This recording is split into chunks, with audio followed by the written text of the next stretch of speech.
শুক্রবার সকালবেলায় তুলা গবেষণা কেন্দ্রে চলে আসছি।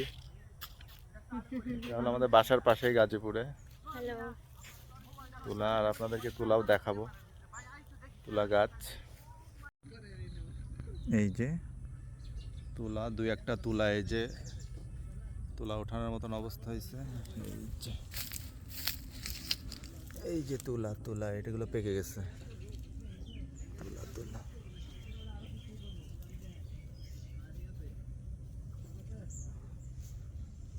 এই যে তুলা আপনারা দেখতে পাচ্ছেন, এটা কত সুন্দর তুলা হয়েছে।